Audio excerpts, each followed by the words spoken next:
Hello friends, welcome to the channel of career path. हमने measures of central tendency इसके हमने step deviation method से previous class में हमने छोड़ दिया था। आज हम इसको यहीं से स्टार्ट करेंगे, स्टेप डेविएशन मेथड से। प्रीवियस क्लास में हमने इसके बारे में डायरेक्ट पढ़ा था, शॉर्टकट मेथड पढ़ा था। किसमें था ये सब कुछ? सिंपल अर्थमेटिक मीन में था। ठीक है, तो हमने इसके 2 पॉइंट्स पढ़ लिए थे। आज हम स्टेप डेविएशन मेथड से स्टार्ट करेंगे। ठीक है, हम स्टार्ट करते हैं। स्टेप डेविएशन मेथड, इस स्टेप डेविएशन मेथड जो है वो एक्सटेंशन है।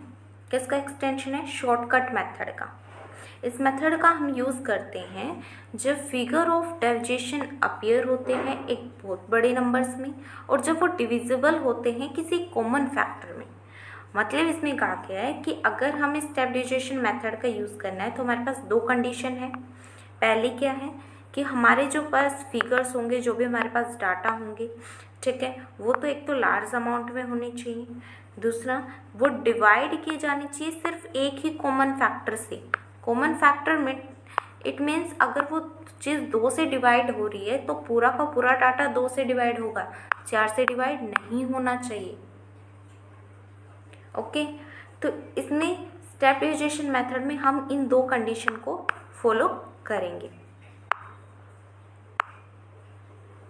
अगर हम बात करें स्टेप डेविएशन मेथड में, तो इसके कुछ फॉर्मूलेज होते हैं। जैसे कि अगर डायरेक्ट मेथड की अगर हम बात करते हैं स्टेप डेविएशन में, डायरेक्ट मेथड से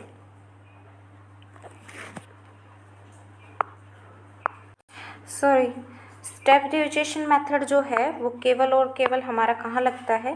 स्टेप डेविएशन जो मेथड है वो हमारा फॉलो होगा केवल और केवल कंटिन्यूस सीरीज में। ठीक है, तो कंटिन्यूस सीरीज में इसका क्या फॉर्मूला हो सकता है? तो कंटिन्यूस सीरीज में स्टेप डेविएशन मेथड का फॉर्मूला होगा एक्स बार, मतलब मीन हमें निकालना है। हम कैसे निकालेंगे? Assumed mean plus sigma F T dash divided upon में एन इंटू में आई। ओके, ये डी डैश क्या है? ये डी डैश हम निकालते हैं जो कि हमारे पास जो हम मिड वैल्यू होती है उसमें से जब हम एज्यूम्ड मीन को माइनस करेंगे और डिवाइड करेंगे आई हमारे पास क्या है? एक कॉमन फैक्टर है, एक कॉमन मैग्नीट्यूड है क्लास इंटरवल का, जो कि अगर हमारे पास क्लास इंटरवल अगर वो 10 है, ठीक है, तो हम यहाँ पे कौन सा लेंगे? 10 लेंगे। ठीक है, और एन नंबर हो जाएंगे। ठीक है, तो ये वाले फॉर्मूला का हम क्या करेंगे? इस स्टेप डेविएशन मेथड में फॉलो करेंगे। इसको और क्लियरिफाई करने के लिए हम एग्जाम्पल के थ्रू चलते हैं। तो हम एग्जाम्पल देखते हैं। स्टेप डेविएशन मेथड निकालना है हमें। मार्क्स दे रखे हैं, कॉन्टिन्यूस सीरीज है हमारे पास। ठीक है, नंबर ऑफ स्टूडेंट मतलब कि हमारे पास क्या दे रखा है? एफ दे रखा है। ठीक है, अगर हमें इसका क्या निकालना होगा?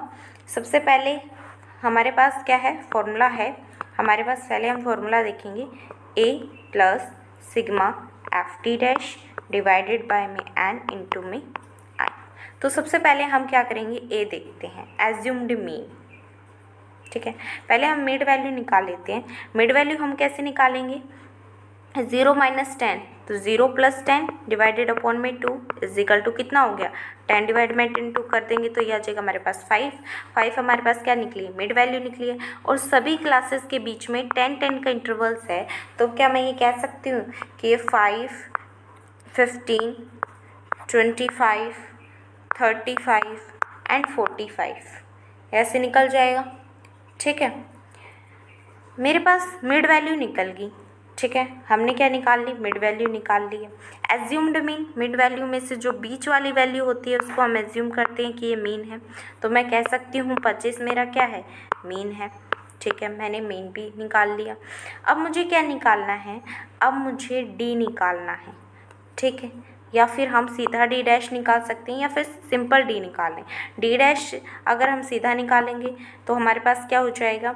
डी डैश होता है डी अपॉन में 10। ठीक है, लेकिन अगर हम सिर्फ डी निकालते हैं तो m माइनस का a हो जाएगा। ठीक है, m कितना है, m मेरे पास 5 है। ठीक है, तो a कितना हो जाएगा, m मेरे पास कितना है 5 है, और a क्या है, एज्यूम्ड मीन, एज्यूम कितना क्या है 25, तो मेरे पास क्या आ जाएगा माइनस का 20। ठीक है, तो इसी तरीके से हमें निकालना है। चलो देखते हैं हम कैसे निकालेंगे इसे। सो मार्क्स ये रख, इंटरवल्स, मिड वैल्यू हमने निकाल ली 5, 15, 25, 35 और 45। 25 हमारे पास एज्यूम्ड मीन आ गया। एफ दे रखी हमारे पास फ्रीक्वेंसी की, इतने इतने टोटल मार्क्स आए स्टूडेंट्स के। डी अगर हम निकालेंगे तो एम में से ए को माइनस कर देंगे तो हमारे पास डी की सीरीज आ जाएगी। अब डी डैश निकालने के लिए डी अपॉन में आई करना पड़ेगा। आई जो कि क्लास इंटरवल्स देखते हैं कि 0, -10, 10, 10 का 10, 10 के इंटरवल दे रखा है, तो यहाँ पे हमारे d डिवाइड बाय में 10 हो जाएगा। अब हम इसको 10 से डिवाइड कर देंगे तो 0, 0 सबकी हट जाएगी, तो -2, -1, 0, 1, 2 हो गया। एफ डी डैश, एफ और डी डैश को अगर हम मल्टीप्लाई कर देंगे तो ये आ जाएगा। टोटल एफ हमारे पास इतने आ गए और टोटल एफ डी डैश हमारे पास 12 आ गए हैं। ठीक है, अब हम फॉर्मूला यूज़ करते हैं। ठीक है, हमारे पास फॉर्मूला क्या था, इसको निकालने के लिए हमारे पास फॉर्मूला था assumed mean plus sigma F D dash divide by में एन इंटू में हमारे पास थी आई। ठीक है, तो हमारे पास आ जाएगा एज्यूम्ड मीन कितना हमारे पास 25 प्लस का सिग्मा एफ डी डैश कितना है 12 डिवाइड बाय एन ये 140 इंटू में आई 10, ये कैंसिल।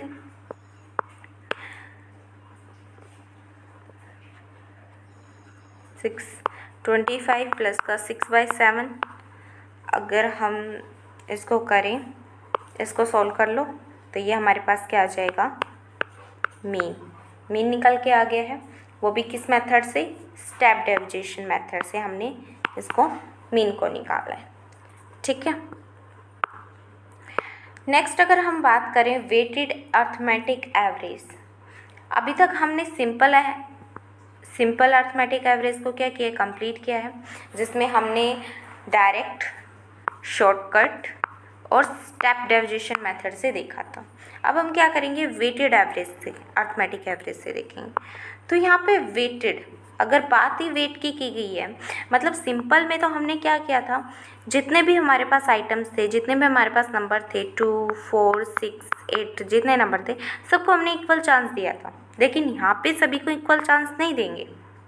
यहाँ पे हम क्या करेंगे, केवल जिसकी इम्पोर्टेंस ज़्यादा है हम उन्हीं को क्या करेंगे, चांसेस देंगे। जिनकी इम्पोर्टेंस कम है हम उनको कम चांसेस देंगे। वेट के हिसाब से चलेगा यहाँ पे। ठीक है,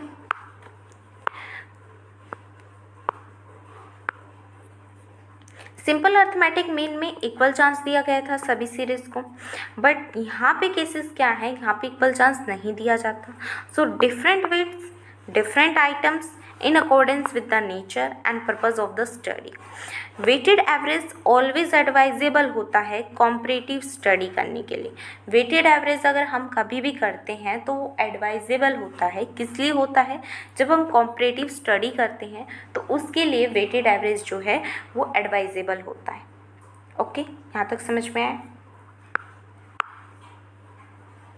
अगर हम बात करें वेटेड एवरेज में, अगर वेटेड एवरेज में हम क्या क्या निकालेंगे, शॉर्टकट मेथड, ठीक है, डायरेक्ट मेथड, इनके फॉर्मूलाज देख लेते हैं वेटेड एवरेज में।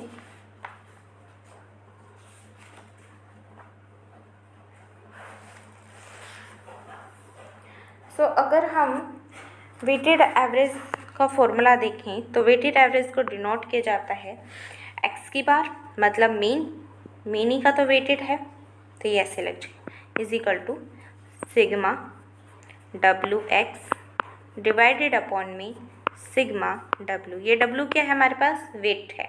ठीक है, यहाँ पे ये क्या है हमारे पास, वेटेड मीन है। ठीक है, वेटेड मीन को हम कैसे लिखेंगे, ऐसे लिखेंगे, एक्स की बार फिर W। ठीक है, ये अर्थमेटिक मीन है। और ये सिग्मा W क्या है, सम है वेटेड का। ठीक है, और x हमारे पास वेरिएबल्स हो जाता है, ये वाला जो x है ये वेरिएबल होगा। ठीक है, तो हम इसके क्वेश्चन सॉल्व करके देख लेते हैं। सो यह हमारे पास क्वेश्चन है वेटेड मीन निकालने का, जिसमें आइटम्स गिवन है, वेट्स गिवन हुआ है। ठीक है, हम इसमें फॉर्मूले के थ्रू हम इसको निकालेंगे। ठीक है, सो हमारे पास x गिवन है। ठीक है, x गिवन था और w गिवन था। हमारा फॉर्मूला क्या कहता है, सिग्मा WX इंटू में सिग्मा W। अब सिग्मा W तो हमारे पास इन सब का टोटल करके आ जाएगा। ठीक है, तो ये आ जाएगा हमारे पास 28। लेकिन सिग्मा WX कैसे आएगा, W और X की गुणा कर दो, मल्टीप्लाई कर दो ना WX को, तो ये हमारे पास आ गया। अब इन सब का टोटल करेंगे तो ये कितना आ गया 19061 डिवाइड बाय में 28। इसको अगर काट लोगे, कटता है तो काट लो, इसको डिवाइड कर लो। ठीक है, ये आ जाएगा आपके पास वेटेड अर्थमेटिक मीन। ठीक है,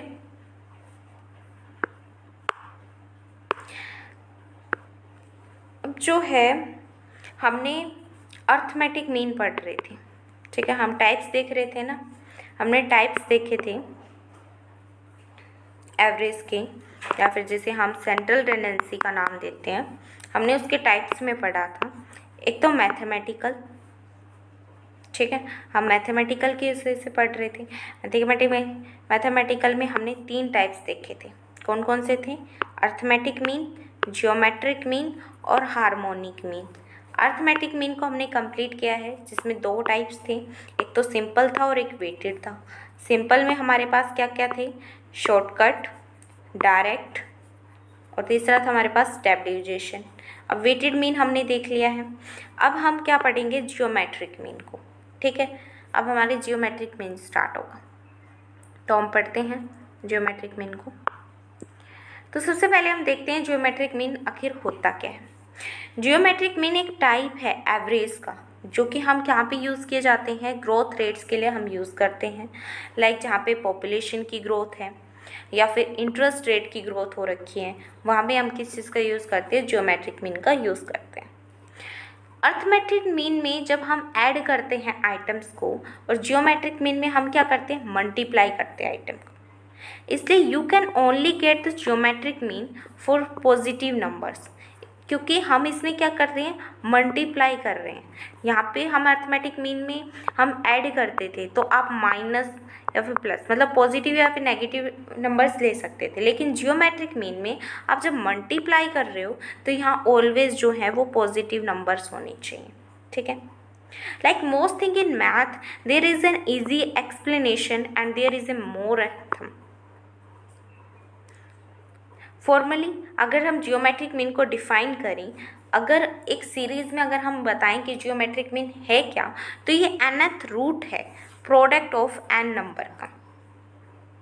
मतलब सिंपल सी लैंग्वेज में ये क्या कह रहा है कि जियोमेट्रिक मीन अगर आपको निकालनी है, कि आप जियोमेट्रिक मीन निकालना चाहते हो, तो ये कह रहा है अंडर रूट, अगर यहाँ पे मैं ये कह दूँ 2, 4, 6, 8, 10, तो मेरे पास कितने आइटम्स हैं, 1, 2, 3, 4 एंड 5। तो मेरे पास यहाँ पे अगर 5 आइटम्स है, तो यहाँ पे भी मैं 5 का ही रूट निकाल लूँगी। मतलब जितने मेरे पास आइटम्स हैं, 2 हैं, 3 हैं, 4 हैं, 5 हैं, मतलब जितने भी यहाँ पे मेरे पास आइटम्स बनेंगी, मैं उसी चीज़ का क्या निकालूंगी, यहाँ पे रूट निकालूंगी। तो ये nth रूट एक प्रोडक्ट है, किसका प्रोडक्ट है, ये n नंबर्स का प्रोडक्ट है। तो इसी में ये कहा गया है कि जियोमेट्रिक मीन, तो ये इसका जो है वो फॉर्मूला हो जाएगा। यहाँ पे जैसे a की पावर n दे रखी थी, तो यहाँ पे n से बाहर हम उसको रूट कर देंगे। ठीक है,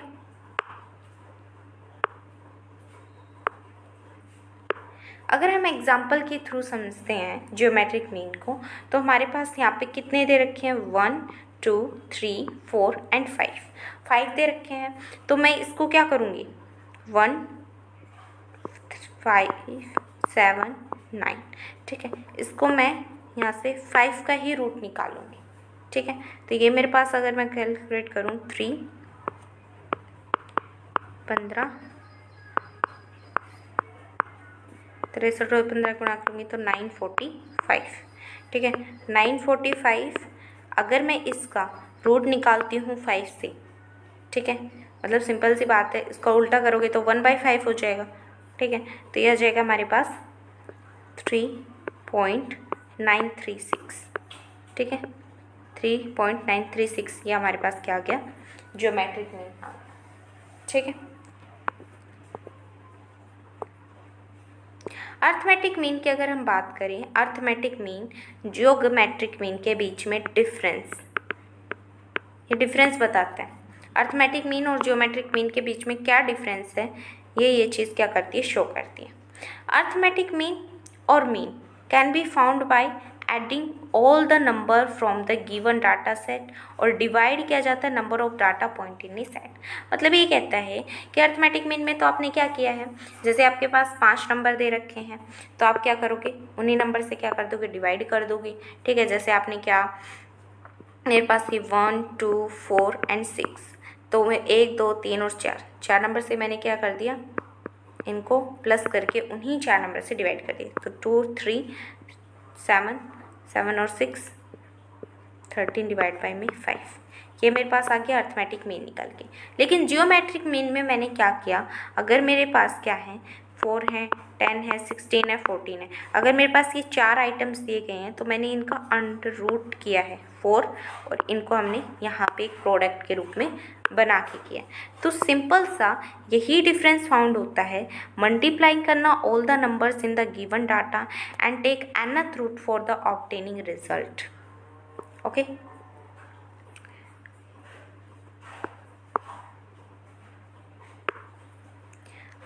अगर हम इसकी प्रॉपर्टीज़ की बात करें, क्या क्या प्रॉपर्टीज़ होती हैं, तो जियोमेट्रिक मीन की अगर हम प्रॉपर्टीज़ बात करें तो जियोमेट्रिक मीन जो है वो डाटा सेट होता है, always less than arithmetic mean से। हमेशा जो जियोमेट्रिक मीन होगा वो अर्थमेटिक मीन से कम होगा, क्योंकि जियोमेट्रिक मीन जो है वो क्या होता है, जियोमेट्रिक मीन में क्या निकालते हैं हम, nth रूट निकालते हैं। इसमें हम क्या निकालेंगे, nth रूट निकालते हैं। और अर्थमेटिक मीन में हम डाटा को ऐड करके फिर हम किसका करते हैं, डिवाइड करते हैं। ठीक है, if each object in data set is substituted by the geometric mean, then the product जो है वो अनचेंज्ड होते हैं। जो प्रोडक्ट का जो ऑब्जेक्ट है वो कभी भी चेंज नहीं होगा। रेशियो कॉरस्पेंडिंग ऑब्जर्वेशंस होता है, ज्योमेट्रिक मीन में 2 सीरीज इक्वल होती हैं, ratios of the geometric means के, और जो प्रोडक्ट होगा कॉरस्पॉन्डिंग वो भी जियोमेट्रिक मीन के 2 सीरीज का इक्वल होगा, product of the geometric mean. मतलब सिंपल सी एक ही वो चीज़ के ऊपर ये क्वेश्चन जो है वो आपका चल रहा है। वो क्या है, वो ये कहता है कि अगर आपके पास nth रूट, ठीक है, जितने यहाँ पे वैल्यूज़ होंगी उतना ही आपका क्या बन जाएगा, एक प्रोडक्ट बन जाएगा। अगर यहाँ पे 2 वैल्यूज़ हैं तो ये 2 वैल्यूज़ के बराबर होगा, मतलब ये दोनों जो हैं वो एक ही रेशियो में चलेंगे। ठीक है, अलग अलग रेशियो में नहीं चलेंगे। ओके, अगर हम कैलकुलेशन करें, find the geometric mean from the following datas, ये हमारे वेटेड ऑफ ईयर हेड्स दे रखे हैं, मतलब x, ये log x दे रखा है। ठीक है, इसको हम देखते हैं कि कैसे निकालेंगे। देखो, जियोमेट्रिक जो मीन होता है ना, एक तो हमने पढ़ा कि वो सिंपल से निकल जाएगा। ठीक है, दूसरा जो जियोमेट्रिक मीन होता है हम इसे log वैल्यू से भी निकाल सकते हैं, जिसे कि हम एंटी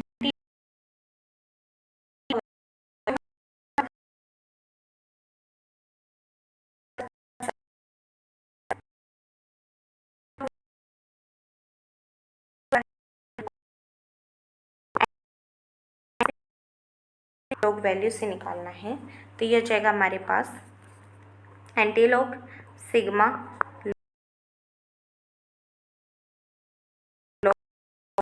सो ये क्वेश्चन भी हमारे log वैल्यू से ही निकलेगा। अब कैसे निकलेगा वो देखते हैं।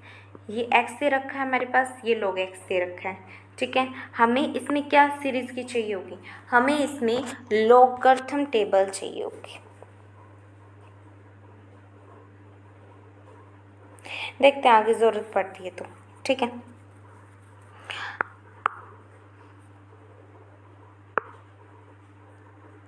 हमने कहा था इसमें लॉग वैल्यू से निकालना है, तो हमारे पास डाटाज दे रखे हैं, ठीक है। हम निकालने की कोशिश करें। हम निकालते हैं इसका एंटी लॉग वैल्यू से, ठीक है। एंटी लॉग वैल्यू हमारी क्या कहती है, एंटी लॉग इंटू में sigma log x divided upon में एन क्या होगा, नंबर्स, ठीक है।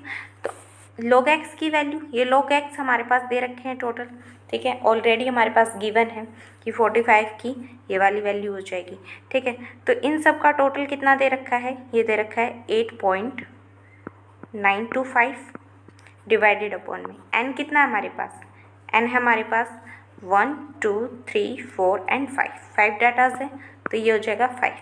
इसको डिवाइड कर लो एंड जितना नंबर्स आएगा वो हो जाएगी हमारे पास antilog value, I think ये आ जाएगा 60 कुछ क्रॉस, ठीक है।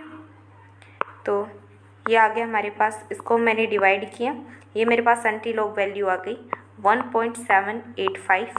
अब मुझे इसमें क्या चाहिए, टेबल चाहिए, क्योंकि ये एंटी लॉग है, ठीक है, एंटी लॉग वैल्यू है, ठीक है। मुझे इसमें टेबल चाहिए, अगर मैं टेबल में देखूंगी तो ये आएगा मेरे पास 60.95, ये हो जाएगा मेरे पास जियोमेट्रिक मीन, ठीक है।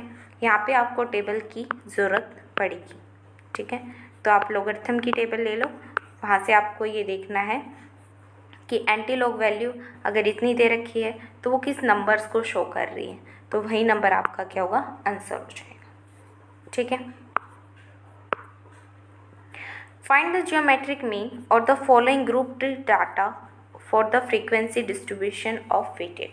आप एक ग्रुप में एक डाटा दिए गए हैं 60 से 80, 80 से 100, 100 से 120, 120 से 140, 140 से 160, और ये आपके दिए गए हैं एफ़ दिए गए हैं, ठीक है। ये टोटल कर लो, इसका एफ़ का कितना हो जाएगा, ठीक है। और फिर हमें इसमें क्या निकालनी है, जियोमेट्रिक मीन से निकालना। तो अगर हम देखें इसमें तो हमारे पास कैसे हो गई ये कि number of year heads, it means F हमारे पास, ये इंटरवल्स दे रखे हैं हमारे पास, ठीक है। अगर मुझे इनकी मिड वैल्यू निकालनी है तो 60 प्लस का 80 डिवाइडेड बाय में क्या हो जाएगा, 2 हो जाएगा, तो ये जाएगा 0, 8 6 14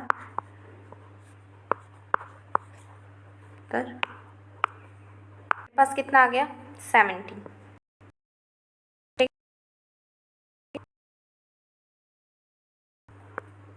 मेरे पास आ गया 70। ये 70 क्या है मेरे पास, मिड वैल्यू, ठीक है। ये मेरे पास मिड वैल्यू है, ये मेरे पास x है और ये मेरे पास इंटरवल्स हैं एंड ठीक है। तो मिड वैल्यू हमारे पास निकल के आ जाएगी 60 माइनस का 80 करके, 80 माइनस का 100 करके, ठीक है। इस तरीके से हमारे पास क्या निकलेगी, मिड वैल्यू निकल जाएगी। अगर हम बात करें मिड वैल्यू के बाद में हमें क्या निकालनी है, log x की टेबल निकालनी है। log x की टेबल आप कैसे निकालोगे, log x आपको ये टेबल देखनी पड़ेगी, इनके क्या क्या नंबर होंगे, क्योंकि x तो आपके पास यही है ना, तो इनके नंबर आपको टेबल से देखने पड़ेंगे। यहाँ पे ये नंबर शो दिए गए हैं, आप अपनी टेबल्स में देखना कि यही नंबर्स हैं, और उसके बाद में f इंटू में log x, इन दोनों को क्या कर दोगे, मल्टीप्लाई कर दोगे, ठीक है। ये आ गया आपके पास 324.2, ठीक है। फिर आपके पास क्या आ गया, एंटी लॉग आ गया, तो आप क्या करोगे, आप इसे वही फॉर्मूला लगाओ, एंटी लॉग यह जाएगा आपके पास 324.2 डिवाइड बाय में 160, ठीक है। इसको काट लो, ये आपके पास एंटी लॉग आएगा। फिर एंटी लॉग आने के बाद में आपको टेबल में जाना है, टेबल आपको देखनी है, उसके बाद में जो आपका आंसर होगा वो आंसर आएगा कि वो किस नंबर को प्रेजेंट कर रहा है, किस नंबर की वैल्यू को प्रेजेंट कर रहा है, वही आपका आंसर होगा। तो यहाँ पे आपको एंटी लॉग टेबल ज़रूर देखनी पड़ती है।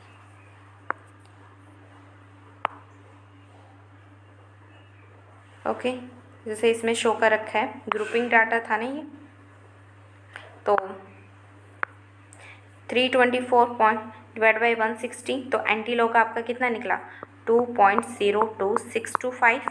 अब ये एंटी लॉग इस वाली वैल्यू को प्रेजेंट कर रहा है 106.23, ये 2.02625 एंटी लॉग ये आपकी किस वैल्यू को प्रेजेंट कर रहा है 106.23, ये एंटी लॉग की टेबल वैल्यू। एक तो लॉग की टेबल वैल्यू होगी आपके पास और एक एंटी लॉग की टेबल वैल्यू होगी, दोनों टेबल वैल्यू जो हैं वो अलग अलग होंगी। ठीक है, कल मैं शो करती हूँ कि एंटी लॉग की टेबल कैसी होगी, ओके, और लॉग की वैल्यू कैसी होगी, लॉग की टेबल्स।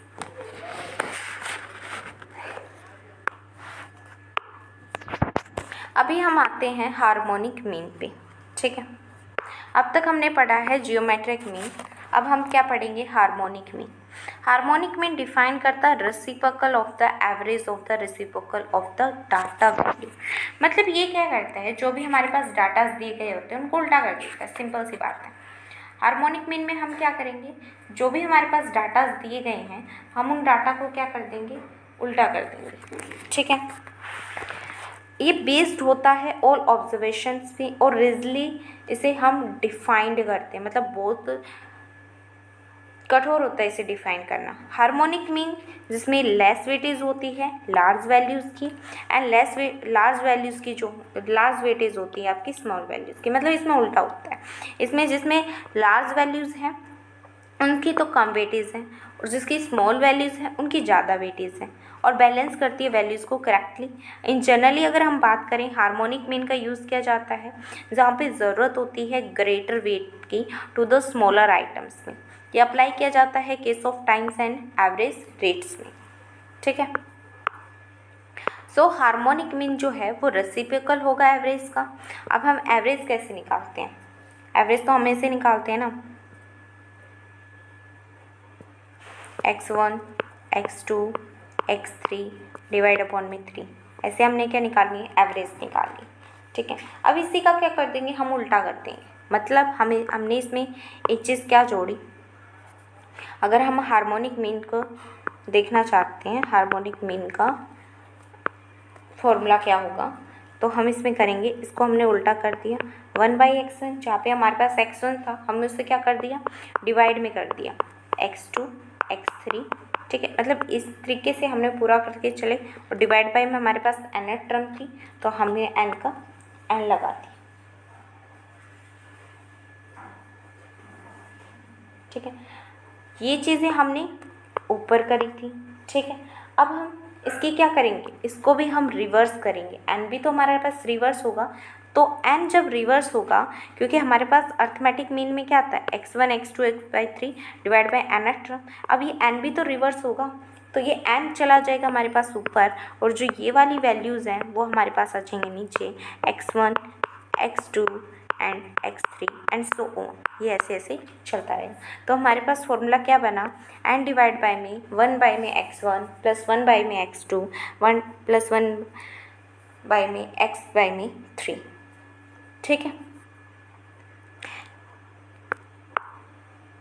रिलेशनशिप अगर हम देखें arithmetic mean, geometric mean and harmonic mean के बीच में रिलेशनशिप क्या होता है, ये 3 अर्थमेटिक मीन्स होते हैं, अर्थमेटिक मीन, जियोमेट्रिक मीन और हार्मोनिक मीन, जिसे हम पाइथागोरन मीन भी कहते हैं। इस फॉर्मूले के डिफरेंट टाइप्स होते हैं।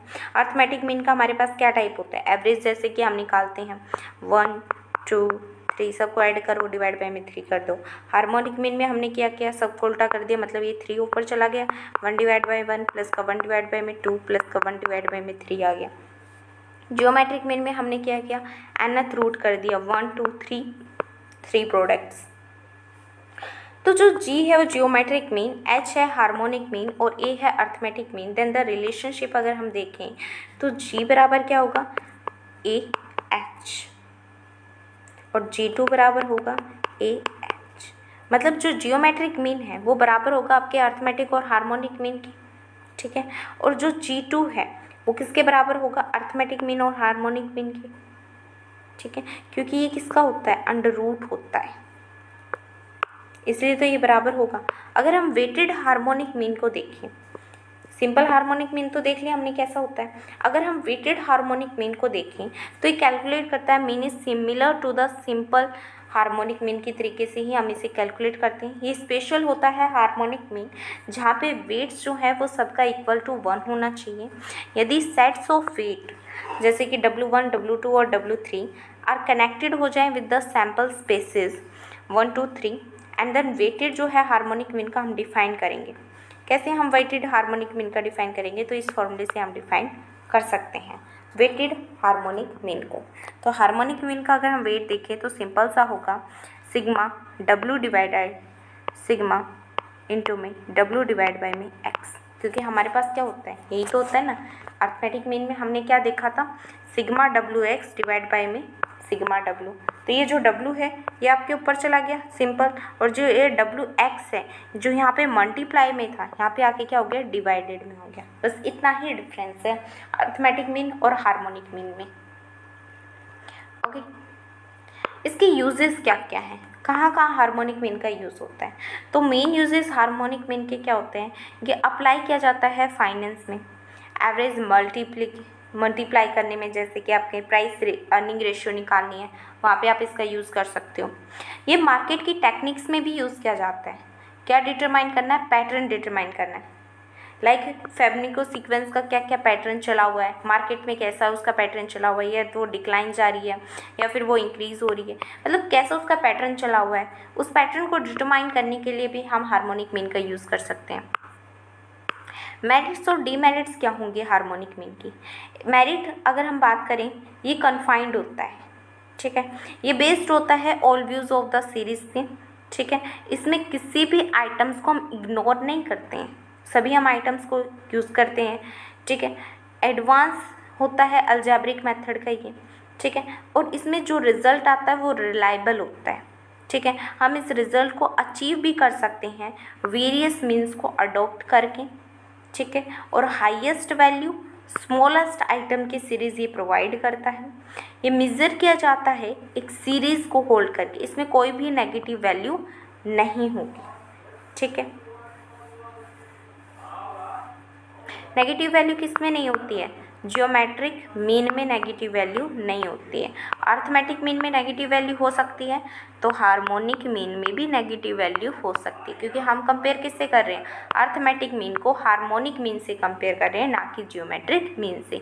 तो जियोमेट्रिक मीन में नेगेटिव वैल्यू नहीं होती है, हार्मोनिक मीन और अर्थमेटिक में नेगेटिव वैल्यू हो सकती है। ये प्रोड्यूस करता है एक सिक्योर डिस्ट्रीब्यूशन को नॉर्मल 1 में। जो आपके पास जो एक सिक्योर डिस्ट्रीब्यूशन होता है, सॉरी ये तो नॉर्मल है,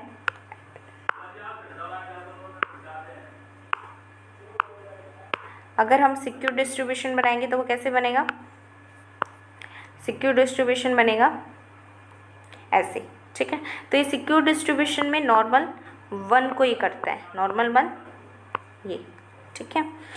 it produce a curve straight that the, मतलब ये अगर ये कर्व होगा वो किसके बराबर होगा, अर्थमेटिक मीन और जियोमेट्रिक मीन के क्या होगा, बराबर होगा, ठीक है। अब अगर हम इसकी डीमेरिट्स देखें तो हार्मोनिक मीन जो है वो ग्रेटली अफेक्ट करता है वैल्यू को, एक्सट्रीम उसके आइटम्स के साथ क्या करता है, उसको अफेक्ट करता है। ये कैलकुलेट करने के लिए एबल नहीं होता है, क्योंकि एनी आइटम, अगर कोई भी आइटम जो है वो ज़ीरो हो जाती है तो इसमें वैसे ही क्या लग रहा है हमारे पास, ठीक है। ये आइटम जो है अगर हमारे पास ज़ीरो हो जाएगी, अगर हमारे पास एन ऑफ टर्म अगर ज़ीरो हो जाए, एन ऑफ टर्म तो ज़ीरो हो ही नहीं सकता है, ठीक है, क्योंकि एन ऑफ टर्म में तो कुछ ना कुछ तो चाहिए, ठीक है। लेकिन अगर हमारे पास वहाँ पे अगर कोई भी वैल्यू ज़ीरो होगी, 1/0, 0 1 तो ज़ीरो हो जाएगी, लेकिन 1/0 थोड़ी ना होगी, ठीक है। तो इसीलिए इसे हम कैलकुलेट नहीं कर सकते हैं। कैलकुलेशन ऑफ हार्मोनिक मीन इस कम्बरसम है, इसमें इन्वॉल्व किया जाता है कैलकुलेशन रेसिप्रोकल नंबर्स, मतलब इसमें जो नंबर्स हैं वो क्या हो जाएंगे हमारे पास, उल्टे हो जाते हैं। तो हम ना हार्मोनिक मीन को एक एग्जांपल के थ्रू देखते हैं। जैसे 2, 5, 7 और 9 का हमारे पास डाटा गिवन है, हमें हार्मोनिक मीन निकालना है। हार्मोनिक मीन में हमें क्या करना है, उल्टे नंबर करने हैं, ठीक है। एवरेज पहले हम लिखेंगे एवरेज का फॉर्मूला, एवरेज हम निकालते तो हम कैसे निकालते, एवरेज निकालते इस तरीके से, ये 4 नंबर है, 10, 16, 26 डिवाइड बाई में 4, ये आ गया हमारे पास अर्थमेटिक मीन। अगर हमारे पास हार्मोनिक मीन अगर हम निकालेंगे तो वो हम कैसे निकालेंगे, इसका उल्टा करके। तो ये जो 4 है, ये 4 कहाँ चला जाएगा, ऊपर divide upon 1/2 plus 1/5 plus 1/7 plus 1/9, तो ये आ गया हमारे पास 0.2, 0.2, 0.5, 0.2, 0.14 और 0.11। अगर हम इन सबको प्लस करें तो ये आ जाएगा हमारे पास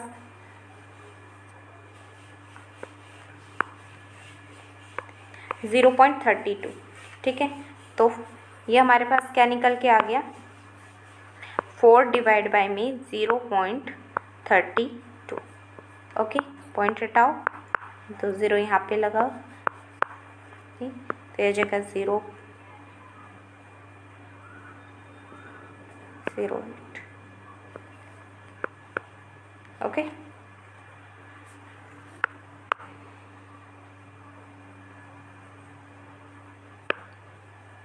इसमें स्टेप को कैलकुलेट करने के लिए दिया गया है कि हम किस किस तरीके से स्टेप को हमारे कैलकुलेट करेंगे। ठीक है, तो हार्मोनिक मीन हमारे पास कितना निकल के आएगा, हार्मोनिक मीन हमारे पास निकल के आएगा 4.19। ठीक है, अगर 2579 से अगर हम हार्मोनिक मीन निकालेंगे, ठीक है, इसको हमने क्या किया है, डिवाइड किया है 4 से एवरेज निकालने के लिए। फिर जो हमारे पास एवरेज आया है, ठीक है, 4, इसको उल्टा कर देंगे ना, 0.953। ठीक है, तो ये आ गया हमारे पास 4.19 और इनका टोटल हमारे पास कितना निकला है, 4.19। ओके, हार्मोनिक मीन जो है अगर हम कैलकुलेट करें इस डाटा से, x दे रखा हमारे पास, f दे रखे हैं। अब इस डाटा से हमें क्या करना है, हार्मोनिक मीन को कैलकुलेट करना है। तो हम कैसे कर सकते हैं, हमारे पास x की सीरीज़ दे रखी है, हमारे पास f की सीरीज़ दे रखी है, एंड हमारे पास क्या हो जाएगी, 42 हो जाएगा। ठीक है, अब x में हमें क्या करना पड़ता है, x में हमें करना पड़ता है 1 में x। ठीक है, x की सीरीज़ हमारे पास ये है ना, तो 1/x करोगे, 1 से 1 हो गया, 1/3 के 0 इतना निकल गया, मतलब 1 मतलब कि 100 कर लो। ठीक है, क्योंकि ये इसी के तरीके से निकलते चले जाएंगे। ठीक है, अब हमें क्या करना है, f और जो ये हमारे पास निकल के है, इनको हमें क्या करना है, ये तो हमारे पास क्या हो गया, ये हो गया 1/x, ये तो हमारे पास क्या है 1/x है, हमें क्या चाहिए है f में x। ठीक है, तो अगर मैं इसको 1/x को अगर मैं f से मल्टीप्लाई कर दूंगी तो मेरे पास निकल आ जाएगा ये f/x। तो इसको और इसको मल्टीप्लाई कर दो, सिंपल ये f/x निकल के आ गया, कितना निकल के आ गया, 7879। अगर ये मेरे पास f/x निकल के आता है तो मेरे पास हार्मोनिक मीन कितना होगा, 42 डिवाइड बाय में 7.879। तो ये हार्मोनिक मीन मेरे पास निकल के आ गया 5.331। ये क्या निकल के आ गया मेरे पास, हार्मोनिक मीन, क्योंकि इसमें क्या करना होता है, रिवर्स करना होता है। ओके, वही चीज़ें हैं, सिर्फ आपको क्या करना है, रिवर्स करते हुए चलना है। सो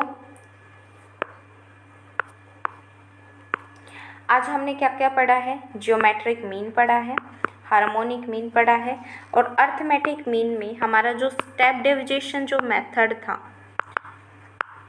जो हमने पिछली क्लास में छोड़ दिया था, वो पढ़ा है। ठीक है, आई होप आपके क्लियर हो गए होंगे।